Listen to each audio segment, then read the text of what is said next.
اس کی بات ہے نا، دسویں شب لگے نا رجب کی 9 رجب المرجب کو اجمیر مقدسہ میں زائرینوں کے جانے کے بعد مزار شریف کا دوبارہ غسل ہوتا ہے. آج ہوا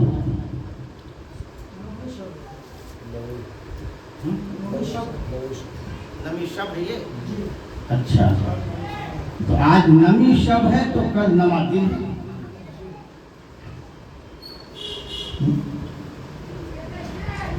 اور چھٹی والے دن بھی خانقاہ میں وقت کل پر کل بھی ہوا، مگر مسلمانوں کو بس اللہ ہی ان پہ رحم کرے. یہاں خانقاہ میں کل ہو رہا تھا اور لوگ بہت تماشے میں مصروف تھے. یہ مسلمان اپنی تباہی کا انتظام خود کرتا، یہ مسلمان اپنی تباہی کا انتظام خود کر لیتا. اذان ہوتی ہے اس مسلمان کے کانوں پہ چوہے نہیں، جبکہ مصطفیٰ جان رحمت صلی اللہ تعالی علیہ وسلم کا فرمان عالی شان ہے کہ جب اذان ہو تو اذان کو خاموشی سے سنو، ان کے الفاظوں کو دہراؤ، اور اذان کے دوران اگر انسان گفتگو بات چیت میں مشغول رہا تو حادثہ ہے کہ وہ بے ایمان مرے. اتنی بڑی بات. مگر ہماری قوم کو ہوٹل بازی سے غیبت چغلی سے فرصت نہیں. اذان کی آواز کانوں سے ٹکراتی تو ہے مگر ہوش نہیں آتا. اور یہی پیغام غریب نواز ہے. ہوش اور کل کا مطلب لنگر پکا کے کھا لینا، نیاز بنا کے کھا لینا نہیں ہوتا ہے. فریبی بنا کر کے بات دینا دیو دیکھ یہ نہیں ہے. ہوش اور کل کا مطلب ہوتا ہے کہ اس بزرگ کا پیغام پہنچایا جائے اور وہ پیغام سینے میں لے کر کے انسان اٹھے میں. تو محفل غریب نواز سے پیغام غریب نواز یہ ہے کہ اپنے آنگن سے، اپنے گھر سے جھوٹ کو نکال کے پھینک دو، اپنے سینے سے بغض، حسد، کینہ نکال کے پھینک دو. اسلام کے اصول پر پابند ہو جاؤ، خود نمازی بن جاؤ، اپنے اہل و عیال کو نماز سکھاؤ. ہمارے لیے شمیم بابا جو ہیں رکشے والے ناظرین پسند ہیں، ان کا بہت مشہور محاورہ ہے اور ہمیشہ بولتے رہتے ہیں کہ پہلے نماز بعد میں نیاز. بابا ہمارے کہتے ہیں کہ پہلے نماز اور بعد میں نیاز. نہ ہم نماز چھوڑیں گے نہ کہیں کی نیاز چھوڑیں گے. یہ ہمارے بابا یہ اکثر کہتے ہیں کہ پہلے نماز بعد میں نیاز. نہ ہم نماز چھوڑیں گے نہ نیاز چھوڑیں گے. مگر قوم نے یہ کر لیا، نماز کو چھوڑ دیا، نیاز کو پکڑ لیا. نماز چھوڑ دی، نیاز کو پکڑ لیا. اس میں بھی اللہ ماشاء اللہ یہ قوم ہے. آج کا دور تو اتنا خطرناک ہے حضرات، اتنا خطرناک کہ اتنی نصیحتوں کی کثرتیں ہو گئی. ہر گاڑی والا نصیحت کرتا ملے گا، ٹھیلا کھینچنے والا نصیحت کرتا ملے گا، چائے بیچنے والا نصیحت کرتا ملے گا، جھاڑو لگانے والا نصیحت. تو نصیحت اتنی کثرت ہو گئی کہ نصیحت ہی پہ اثر ہو گیا. نصیحت کی کثرت نے نصیحت کو بے اثر کر دیا۔ کیسے؟ جیسے شوگر کا مرض آج کل بہت عام ہے، ابھی وہ کچرا پھینکتا ہو، اس کو بتا دے یار ہمیں شوگر ہو گئی، 10 دوا بتا دینا، کچرا پھینک رہا ہے، اس کو خالی اتنا کہہ دو یار شوگر ہو گئی، کنٹرول نہیں ہو، کھڑے کھڑے 10 دوائیں بتائیں گا۔ اسی لیے دواؤں کی محتاج ہوتے ہوتے شوگر پہ دواؤں نے کام کرنے بند کر دیا۔ اب رہ گیا یہ کہ جسے سوٹ کر گئی جو کر گئی نہ تو نہیں، سمجھ گئے؟ تو حالات یہ ہے کہ آج نصیحت کون کرتا ہے؟ جو ایک تو ٹائم کی نماز نہیں پڑھے گا۔ کون کرے گا؟ جس کو دین نیاز چھو کر کے نہیں گئی۔ ایسے لوگ جو نصیحت کرنے لگے تو نصیحتیں بے اثر۔ پھر وہی بات کہ بارگاہ اولیاء اللہ میں جا کر اور ان کی نیکیوں کا وسیلہ دے کر کے رب کی بارگاہ میں جب مانگا جاتا ہے تو اللہ کی رحمت چھوٹ، اللہ کی رحمت، مگر تم جا کر کے کہوں مانگ لو، ایک کو بار نہ چھوٹ، جا کے دیکھ لو، چیلنج ہے، جاؤ رات دن بیٹھے رہو، ایک دعا قبول کروا کر کے آ جاؤ، جو مانگو وہ مانگا ہی مانگا۔ وجہ یہ ہے کہ تمہارا سینہ محبت رسول سے خالی ہے، تمہارے اندر اس ولی کے پیغام کی ایک بات بھی نہیں ہے جس پر تم عمل کرتے ہو، ایک بات بھی تمہارے اندر ایسی نہیں ہے جو اس ولی اللہ نے نصیحت کی اس پر تمہارا عمل ہو۔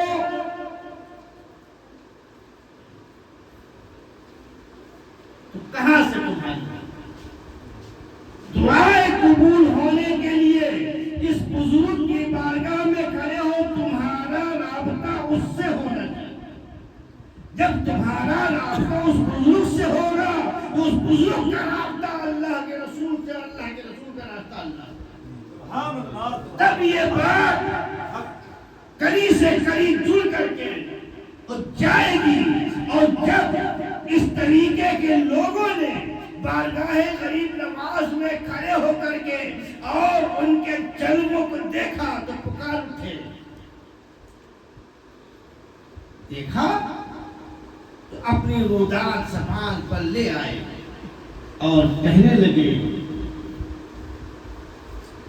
سنا نے اپنی بربادی کے افسانے کہاں جائیں، سنا نے اپنی بربادی کے افسانے کہاں جائیں، تیرا در چھوڑ کر خواجہ یہ دیوانے کہاں جائیں، تیرا در چھوڑ کر خواجہ یہ دیوانے کہاں جائیں، اور ہمیشہ بھیک تو سب نے تیرے در پر سے پائی ہے،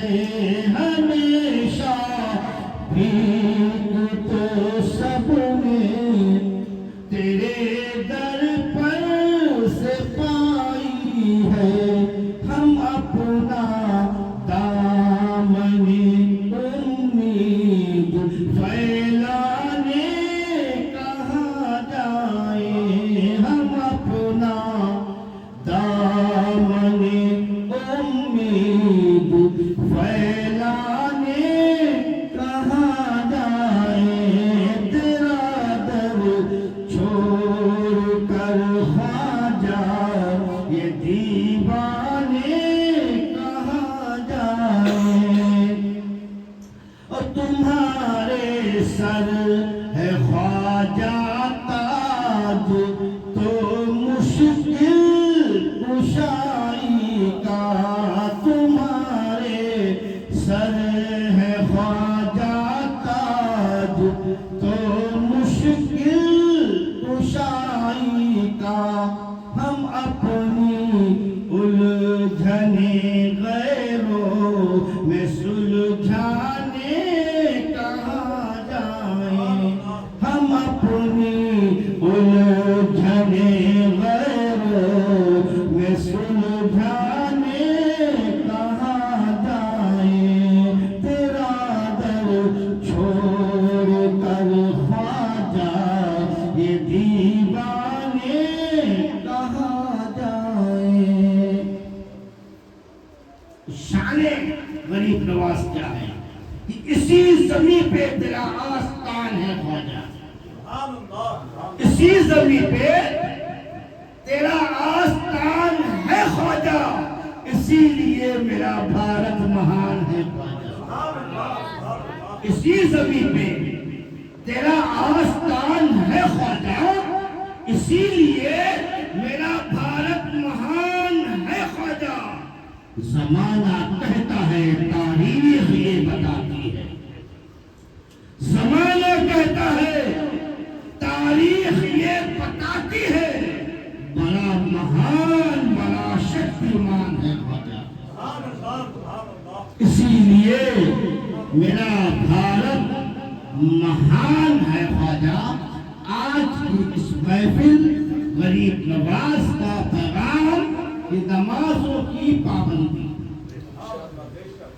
نمازوں کی پابندی، اور نمازوں کی پابندی کے ساتھ، نمازوں کی پابندی کے ساتھ کلمہ طیب لا الہ الا اللہ محمد رسول اللہ کا ورد بھی اپنی زندگی میں شامل ہو، چلتے پھرتے اٹھتے بیٹھتے سوتے جاگتے وضو بے وضو ہر وقت زبان پہ جاری رہے لا الہ الا اللہ محمد رسول اللہ، لا الہ الا اللہ محمد رسول اللہ، کیونکہ یہ کلمہ ہی کیا ہے؟ کلمہ کیا ہے؟ جان۔ کوئی انسان کہے بھائی ہم اسلام میں داخلہ چاہتے ہیں، فوراً کہو گے پڑھو اشہد ان لا الہ الا اللہ و اشہد ان محمدا عبدہ و رسولہ، اس کو پڑھا۔ اس کلمے نے اس کے پڑھتے ہی اندر سے ظلمت کفر کو نکال دیا، پڑھتے ہی ظلمت کفر کو نکال دیا۔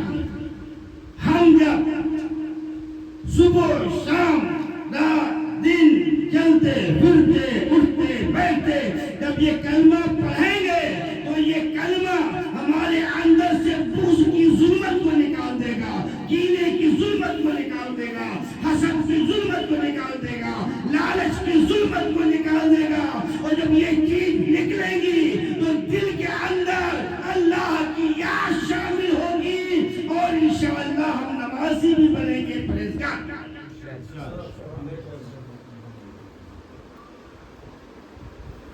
تو سب سے پہلے اپنی زندگی میں کلمہ طیبہ کو شامل کیا جائے، یہی پیغام غریب نواز ہے، یہی پیغام غریب نواز ہے۔ غریب نواز نے بڑی بڑی کرامتیں دکھائی، کیسے؟ نمازیں چھوڑ کے نہیں، بڑے متقی تھے،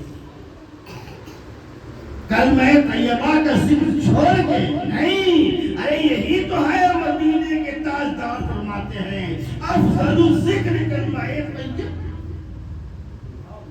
سارے ذکروں میں سب سے افضل ذکر ہے کلمہ طیبہ، اور اس کی تعلیم بھی دیتے ہوئے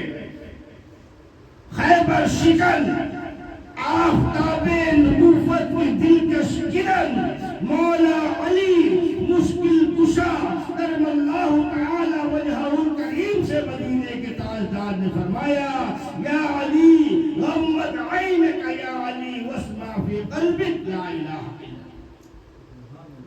فرمایا اے علی آنکھیں بند کرو اور غور سے سنو تمہارا دل کہہ رہا ہے لا الہ الا اللہ.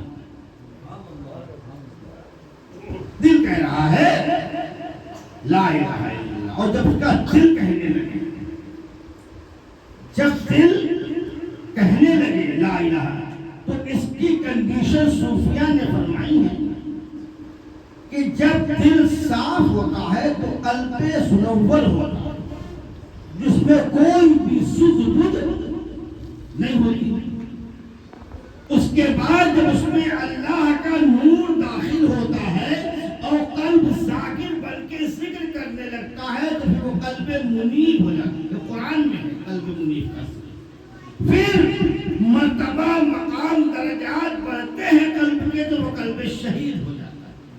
اور جب قلب شہید ہوتا ہے مومن کا دل تب اس پر اللہ کی 360 رحمتیں نازل ہونا شروع ہو جاتی ہیں.